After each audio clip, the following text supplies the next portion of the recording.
back. Our next guest is a broadcaster, editor, and the best-selling author of her own memoir, Superfan, How Pop Culture Broke My Heart. Well, today she's here to share her latest horror novel. It's called The Hunger We Pass Down.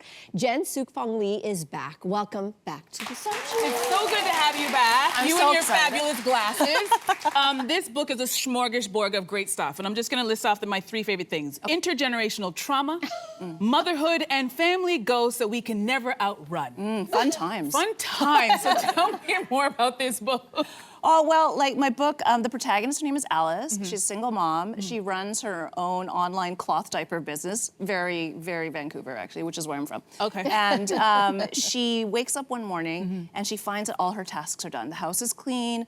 All of the things that she left undone for her work are done. And she's like, that's weird. Was I drinking too much rosé and I started cleaning and I don't remember? Okay. So then she realizes at some point that someone or something is doing the work for her. And then the question is, how does that someone or something want to be repaid? Ooh. And then when she's investigating it, she finds herself also investigating her family's history and the terrible things that have happened to her mother, grandmother, and great-grandmother. You sure it's not her hub son somewhere in the basement? Yeah. I should have written a hub son.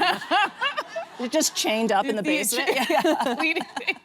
So you chose to center much of this story in a real house in Hong Kong. And this is actually a place that many believe is actually haunted. Ooh, it looks Tell us haunted. more. It does look creepy. Yeah, isn't it creepy? Yes. When I did my research, I came across these photos. And so ghost hunters will go in there and try to like figure out if there's ghosts or not. But the story is, and it's a rumor, no one knows if this is true, is that during the Second World War, they used it to house comfort women, sex trafficked women, and that it is now haunted by the ghosts of those women. Wow. And I read that and I was like, how can I not set a book there? I mean, look at it. It's so true. Yeah. Oh my gosh, I've got the chills from that. Yeah. So listen, your characters move in the novel from Hong Kong to Canada, but they realize that the demons they're trying to escape actually follow them here.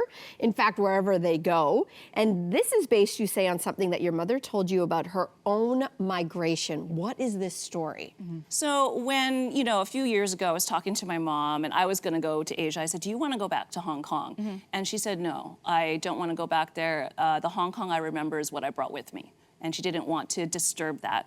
And then it made me think about how, like with mothers and grandmothers, they're the ones who tell you the stories. They're the ones who tell you the myths. Sometimes they're scary, sometimes they're not. And it made me think about how when women migrate across the world, they bring all this stuff with them.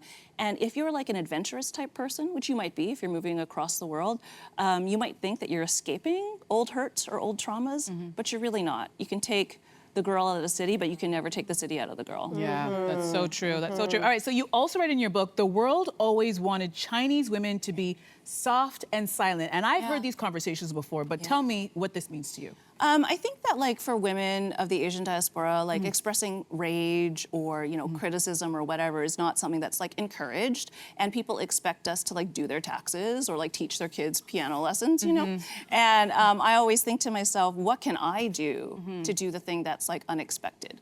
And when I was writing this book, I was thinking about doing things that are scary, maybe violent or upsetting, because I'm always thinking, what are white male authors allowed to do that they're not allowing me to do? Yeah. Very interesting. In the book, you write a statement that is really, really powerful. It is, what we don't speak of will eat us alive. Yeah. And you say that this is actually tied to something very personal in your life. Can you tell us a bit more? Yeah, I wrote about it in Superfan. My dad died when I was a child, right? And all of that grief and, sadness was not something we ever talked about. It was just our family was sad. And as I grew older, I became less satisfied with that, right? Like I've been in counseling my whole life, I'm proud of it, not a secret. And I think that talking about these things and being honest is the way to really heal or to move forward with your life. And with this book, I was thinking, if you don't talk about stuff, it can kind of be personified, it can get like really suppressed and it can become a demon. And what if your worst traumas became something that you could see, that you could fight, that you're scared of? What would that look like and what would that feel like? Ooh, that's deep. Is Right it? there, deep cut. That's Yes. a deep cut. Okay, so one of the hauntings that the family encounters is sexual violence in the book. So why did you choose to include this? I think the best horror stories, whether it's like a movie or a book, are always based on a real life horror, right? So with this book, I was like, okay, so what's the real life horror that's going to trigger hauntings? And so when I came across Namku Terrace and then the sex trafficking there, I thought, well, there it is. But I also think, like, let's just say you're somewhere and there's ghosts swirling around. If you also had a really bad trauma in here and those two came together, it would be a double trauma and would be doubly as scary. Because that's what I want to do. I want to scare people, so that's where we're at. That's it. All right, so all the male characters Yeah. in your book are either dying, dead, or abusive. Is there a reason you chose to write them in this way? Is there a reason? Is there a reason? Just curious.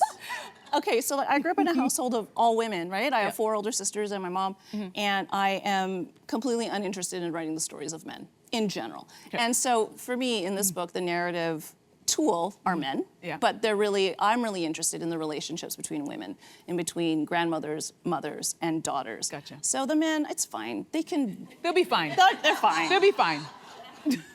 Many of the scenes in this book and the themes are very, very dark, and yet you are this light, funny person. How did you feel when writing this book? I was filled with so much joy. Like it makes me sound like such a weirdo. No.